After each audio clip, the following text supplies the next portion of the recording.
ನಮ್ಮ ಪ್ರೈಮರಿ ಶಾಲೆ ಟೈಮ್ನಾಗ ಸನಿ ಆಗ್ತದ ಅಂತ ಹೇಳಿ ಪಿಕ್ನಿಕ್ ಕರ್ಕೊಂಡು ಬಂದಿರು.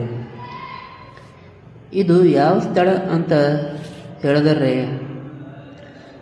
ಕಲಬುರಗಿಲಿಂದ 15 ಕಿಲೋಮೀಟ್ರ್ ಡಿಸ್ಟೆನ್ಸ್ ಒಳಗೆ ಸ್ವಾಮಿ ಸಮರ್ಥ ಅಂತ ಹೇಳಿ ಒಂದು ದೇವಸ್ಥಾನ ಅದ ರೀ.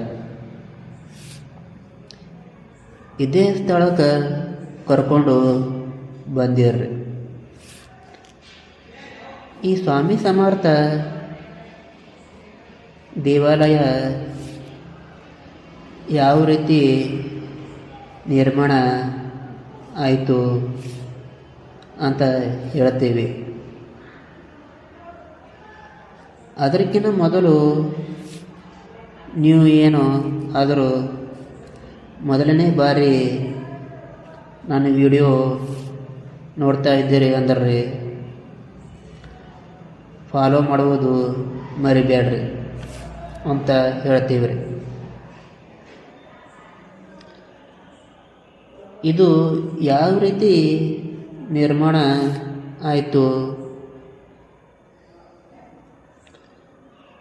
ಅಂತ ಹೇಳಿದ್ರೆ ಇಲ್ಲೊಬ್ಬರು ಶಂಕರ ಮಹಾರಾಜರು ಅಂತ ಹೇಳಿ ಇಲ್ಲಿ ತಪಸ್ಸಿಗೆ ಕುಂತಿದ್ರು ಅಂತ. ಅವರು ಇಲ್ಲಿ ಜಾಗ ಎಲ್ಲ ಖರೀದಿ ಮಾಡಿ ಗೋಶಾಲೆ ಸ್ಥಾಪನೆ ಮಾಡಬೇಕು ಅಂತ ಅಂದ್ಕೊಂಡಿದ್ದರು. ಅದೇ ಸಮಯದೊಳಗೆ ಸ್ವಾಮಿ ಸಮರ್ಥರು ಅವರು ಕನಸೊಳಗೆ ಬಂದು ನಾ ಇರೋಂಥ ಸ್ಥಳ ಇದೇ ಆದ, ನನಗೆ ದೇವಸ್ಥಾನ ನಿರ್ಮಾಣ ಮಾಡ್ರಿ ಅಂತ ಹೇಳಿದಾಗ ಸ್ವಾಮಿ ಸಮರ್ಥರು ದೇವಾಲಯ ಇಲ್ಲಿ ನಿರ್ಮಾಣ ಮಾಡ್ಯಾರ. ಈ ದೇವಾಲಯ ನಿರ್ಮಾಣ ಆದಮೇಲೆ ಕೆಳಗಿನ ಸೈಡ ಗೋಶಾಲೆ ಕೂಡ ಇಲ್ಲಿ ಮಾಡ್ಯಾರ. ಇಲ್ಲಿ ಕರ್ಕೊಂಡು ಬರಬೇಕು ಅಂದ